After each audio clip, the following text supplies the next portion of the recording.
I'm going to do a sweet chili glazed salmon today, but first, before I sear the salmon, I'd like to start off by making I call it an Asian slaw. As most dishes, it's coleslaw, where it's just carrots and cabbage and green cabbage and purple cabbage. Well, I like to mix this up with some different Asian flavors. So right now I have just some green cabbage, some carrots shredded, and I'm going to add a little bit of red cabbage. And I'm just going to do a real fine chiffonade on it, real fine. The finer is better, so it just eats well. And I don't want a lot, because you just want to have a nice mixture of colors and textures in the slaw. So we're just going to do a little bit of red cabbage. We're going to add some red pepper. Not a lot, so just there. I like it nice, once again, nice and thin. So whenever I'm cutting, I always keep my knuckles in so that I'm not slicing the tips of my fingers off, which I always like to tell people. So nice and thin. One more piece.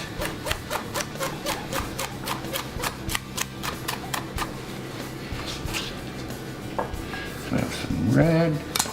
Jalapeno for a little heat.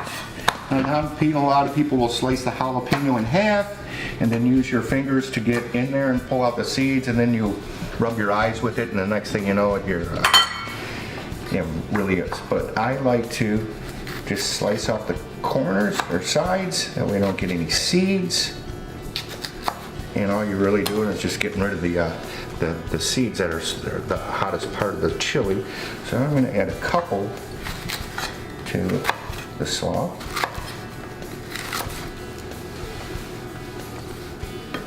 Once again, the thinner on the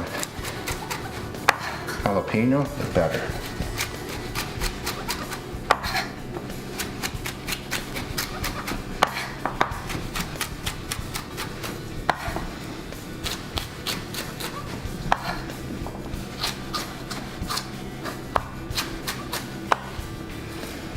Add it into there. Go cut with that. Now a couple green onions.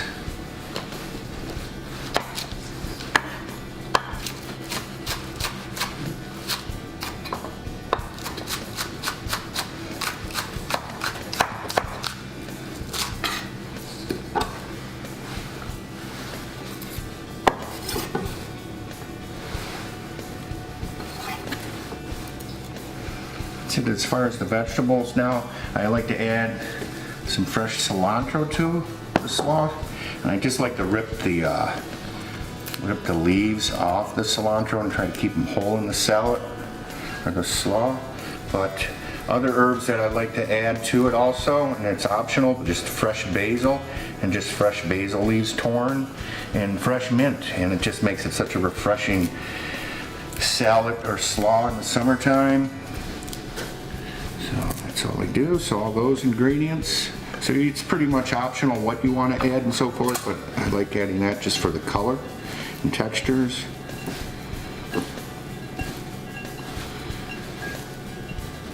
So we'll save that for later when we plate the salmon. So now we're just going to season our salmon and sear it.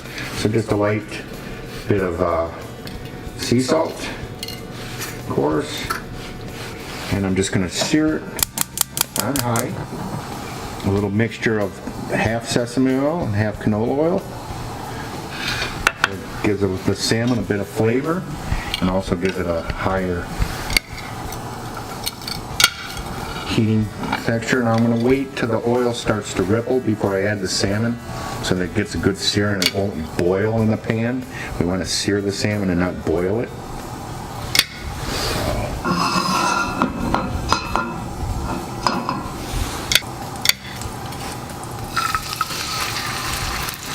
Now once I add the salmon, I don't want to move it. The more I move the salmon, the more it will cool off the pan, so I want to let it just sear. What I can do is just let the oil mix around on it. So we're going to let that sear on this side for at least 30 seconds. And then I'm just going to flip the salmon in the pan and glaze it with some sweet chili sauce.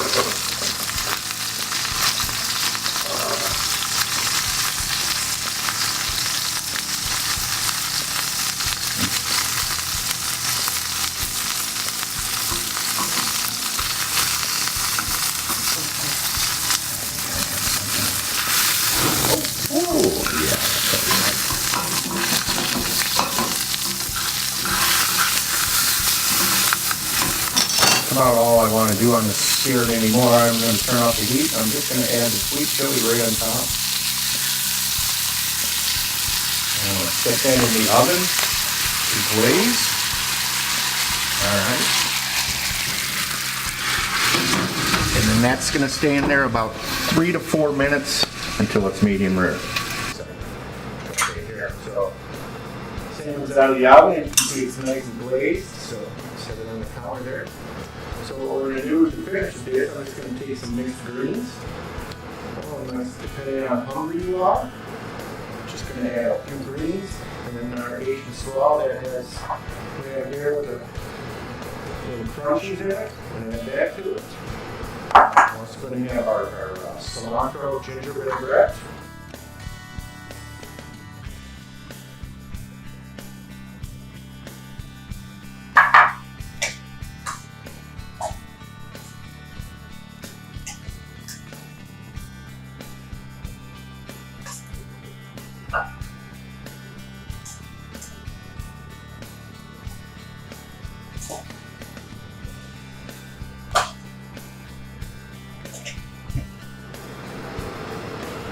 We can say a little more color to the top.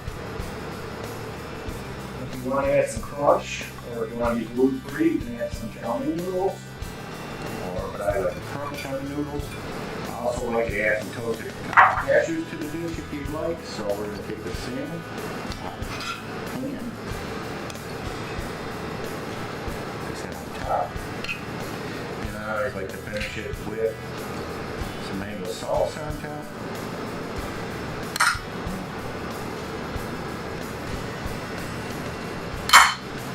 And a little lime wedge.